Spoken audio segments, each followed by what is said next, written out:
Elder Holland, sign me up. Frère Roland m'a présenté, a introduit le sujet de mon discours. Lors d'une récente session de formation pour les autorités générales, le président Monson a souligné de nouveau les devoirs et les occasions de service des détenteurs de la prêtrise d'Aaron. C'est dans l'esprit de cet enseignement que je m'adresse à vous. Le devoir, lorsqu'il est probablement accompli, détermine la destinée des peuples et des nations.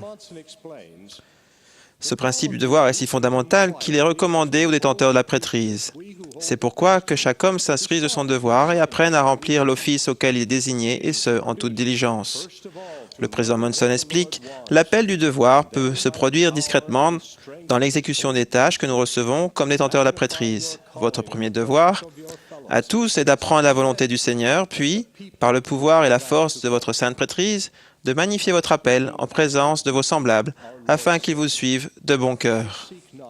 Parlant de son devoir, notre Seigneur a dit, « Je ne cherche pas ma volonté, mais la volonté de celui qui m'a envoyé.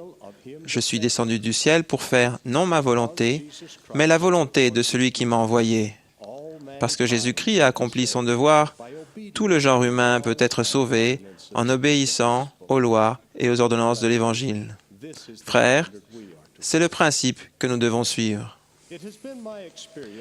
J'ai pu voir personnellement que vous, qui êtes diacre, instructeur et prêtre, êtes aussi disposés, dignes de confiance et capables d'accomplir votre devoir que nous vous demandons de l'être. Nous vous admirons.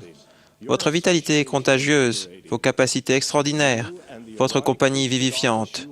Vous et l'office de la prêtrise d'Aaron que vous détenez êtes essentiels à l'œuvre de notre Père Céleste auprès de ses enfants et à la préparation de cette terre pour la seconde venue de son Saint-Fils. La vision que nous avons de vous et de votre devoir va au-delà de votre âge. Paul a dit de vous que personne ne méprise votre jeunesse, mais soyez un modèle pour les fidèles, en parole, en conduite, en charité, en foi, en pureté. Aux hommes de jadis vint un jour la prêtrise nommée d'après Aaron, par les Lévites, prêtres et prophètes, pour bénir les enfants de Dieu. Puis vint le Sauveur du monde, qui chercha un homme nommé Jean pour être baptisé par ce même pouvoir et signaler l'aube du salut. Dans les derniers jours, ce même pouvoir fut de nouveau apporté sur terre, afin que toutes les vérités de l'Évangile puissent prendre place dans une âme. Prêtrise d'Aaron, vérité sublime, vient tout préparer, que nous puissions être rachetés par le Fils bien-aimé de Dieu. Et celui qui administre ses pouvoirs, ce n'est pas un garçon qui le peut. Quand il porte le manteau de la prêtrise, nous disons « Voici l'homme ». Le pouvoir et l'autorité de la prêtrise d'Aaron est de détenir les clés du ministère d'ange et d'administrer les ordonnances extérieures, la lettre de l'Évangile, le baptême de repentir pour la rémission des péchés, conformément aux alliances et aux commandements. Boyd K. Packer a déclaré « Nous avons bien réussi à distribuer l'autorité de la prêtrise. Elle est implantée presque partout. Mais je pense que la distribution de l'autorité de la prêtrise s'est faite plus vite que celle du pouvoir de la prêtrise. Pour le bien-être éternel des enfants de Dieu, nous devons remédier à cette situation. Notre prophète nous a dit comment nous y prendre. Le président Monson a dit « Je veux voir le pouvoir de la prêtrise renforcé. Je veux voir cette force et ce pouvoir se répandre dans tout le corps de la prêtrise, allant de la tête jusqu'au plus jeune et plus humble diacre de l'Église. Chaque homme devrait rechercher et bénéficier des révélations de Dieu, la lumière des cieux brillant dans son âme et lui donnant la connaissance concernant ses devoirs, concernant cette portion de l'œuvre qui lui incombe dans sa prêtrise. Qu'est-ce qu'un diacre, un instructeur ou un prêtre peut faire pour recevoir l'esprit de révélation et magnifier son appel? Il peut vivre de manière à bénéficier du pouvoir purificateur, sanctificateur et illuminateur du Saint-Esprit. Il s'agit d'une chose dont on mentionne l'importance dans ces paroles d'Alma. Maintenant, je vous dis que c'est là l'ordre selon lequel je suis appelé, pour prêcher à la génération montante, qu'elle doit se repentir et naître de nouveau. Quand on est de nouveau, on a le cœur changé. On n'a plus d'appétit pour les choses mauvaises ou impures. On ressent un amour profond et durable pour Dieu. On veut être bon, rendre service à autrui et respecter les commandements. Joseph F. Smith a décrit l'expérience qu'il a vécue de ce changement. Le sentiment qui m'envahit fut un sentiment de pure paix, d'amour et de lumière. Je sentis dans mon âme que si j'avais péché, ces péchés m'avaient été pardonnés, que j'étais véritablement purifié du péché. Mon cœur était touché et je sentais que je ne ferais plus de mal à une mouche. J'avais le sentiment de vouloir faire le bien partout, à tout le monde et à toute chose. J'éprouvais une nouveauté de vie, un désir nouveau de faire le bien. Il ne restait pas dans mon âme la moindre particule de désir de faire le mal.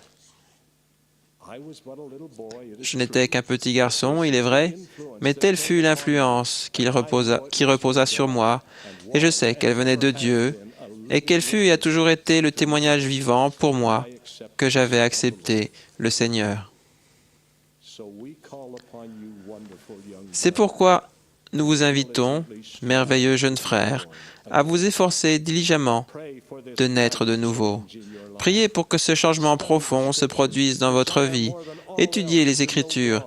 Désirez plus que tout connaître Dieu et devenir comme son Saint-Fils. Profitez de votre jeunesse, mais faites disparaître ce qui est de l'enfant.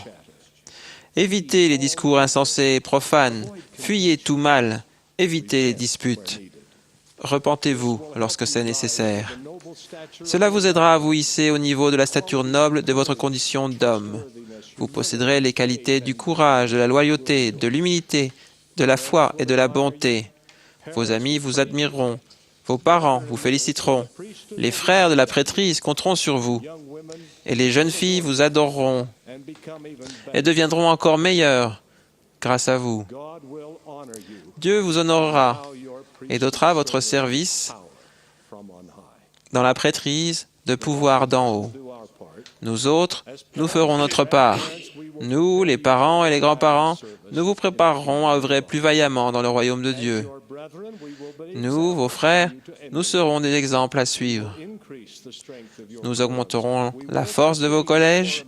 Nous soutiendrons vos présidences de collège dans l'exercice de leurs clés de présidence. Nous vous donnerons l'occasion de remplir pleinement les devoirs de la prêtrise d'Aaron et de magnifier votre appel dans cette prêtrise. Grâce à votre ministère, l'Église recevra de grandes bénédictions. Les anges parlent par le pouvoir du Saint-Esprit. Vous le pouvez aussi. Parlez par le pouvoir du Saint-Esprit et administrez les emblèmes sacrés de la Sainte Seine. Et hommes et femmes, filles et garçons, s'efforceront de se repentir, d'accroître leur foi au Christ et d'avoir le Saint-Esprit toujours avec eux. Jeûnez et collectez les offrandes de jeûne, et les membres seront amenés à modeler leurs œuvres sur le Sauveur. Le Seigneur se souciait des pauvres, des opprimés, et il a dit « Viens et suis-moi ». Le service que vous accomplissez en vous occupant des défavorisés nous engage en son œuvre sainte et nous aide à conserver le pardon de nos péchés passés. Lorsque vous rendez visite à chaque membre, n'ayez pas de crainte ou d'hésitation. Le Saint-Esprit vous inspirera au moment même les paroles à dire, le témoignage et le service à rendre. Vos efforts diligents pour toujours veiller sur les membres porteront leurs fruits. Vos manières humbles désarmeront le cœur le plus incrédule et feront lâcher prise à l'adversaire. Votre invitation aux autres à venir à l'Église avec vous à prendre la Sainte Seine avec vous et à servir avec vous deviendra un baume réconfortant pour les personnes perdues dans les ténèbres, où la lumière de l'Évangile n'est qu'une braise à peine rougeoyante ou complètement éteinte. Ô mes jeunes frères bien-aimés, ne négligez pas le don qui est en vous, que vous avez reçu lorsque la prêtrise d'Aaron vous a été conférée et que vous avez été ordonnés. Car ce n'est pas un esprit de timidité que Dieu nous a donné, mais un esprit de force, d'amour et de sagesse. N'ayez donc point honte du témoignage à rendre à notre Seigneur, mais souffrez avec moi pour l'Évangile par la puissance de Dieu, qui nous a adressé une sainte vocation, qui nous a été donnée en Jésus-Christ avant le début des temps. Notre prophète bien-aimé vous a appelé sous la bannière. Nous vous rendons hommage, nous prions pour vous, nous nous réjouissons d'œuvrer avec vous et nous remercions Dieu du pouvoir de votre ministère salvateur. Je rends témoignage que Dieu est notre Père éternel et qu'il vit dans les cieux là-haut. Jésus, le Christ, est le Saint-Fils de Dieu, le Rédempteur du monde. Et vous, les détenteurs de la prise d'Aaron, êtes ses émissaires, ici-bas. Au nom de Jésus-Christ. Amen.